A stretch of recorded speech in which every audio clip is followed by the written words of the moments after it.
I think, I mean, that is one of the most concerning things, because you're leaving your family and your friends behind you, and it's important to develop a network of friends who can act at times as your family, kind of replacement, surrogate family, if you like, as well as having people to go out with. You only need to meet one person who you click with, who can then say, right, let's go out, let's go round the churches or the museums, or let's go and have coffee. Just someone that you can phone on a bad day, and we all get bad Hungarian days, as we call them. So it's lovely just to be able to pick up the phone and talk to someone who speaks your language and you can relate to. So it's very easy if you have children and they go to an international school. And that's how I started, actually. Parents who had kids in the same grades.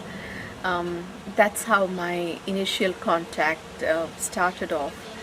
And I was really fortunate that here we've got expats associations, and found in my instance the British Women's Association for me to go and join, which I thought was going to be about making jam and a totally different Women's Institute way of living and all about making cakes. And the first thing I did when I got here in September was go to a North American Women's Association meeting. That was, I thought, my clue how I was going to meet people, and that is how you do meet people.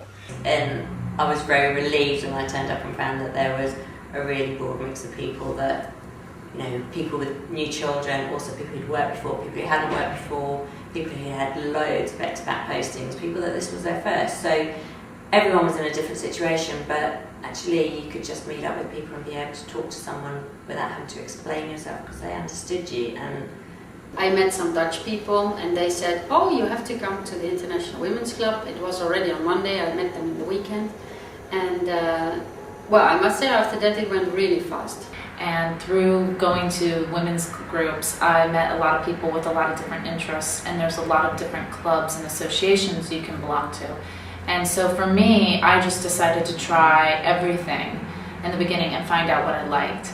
But everyone's very warm, and everyone's in the same situation as you are. So everybody, they've been through what you've gone through, or what you're going through. They are your family. Yeah. Most of us here, unless we're married to Hungarian, don't have any family, and your friends become your family. So you will get closer more quickly than you would perhaps in your own home country. It's always easy in a city when the language is not easy. You get easy in contact with other people with the same problems. Within moments, you know what you're doing, and you know where you're heading each day and how to do it. And there's a great community spirit with all the expat women who've all been in the same situation of being new to Budapest, and we all help each other out. So no, Budapest is an exciting destination, and the nice thing about Budapest as one city, but Eastern Europe as a conglomerate, is that it's developing. Every day it gets better. No, it's not third world. It really is very civilised, and certainly the socialising here.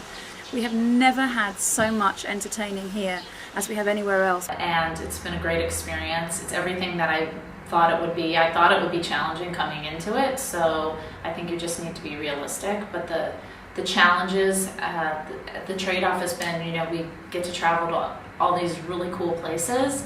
And also I've met so many good friends here because I haven't been working, and I've met not only American women but also other international women who are kind of in the same boat, so I think they're friends that I would have for life.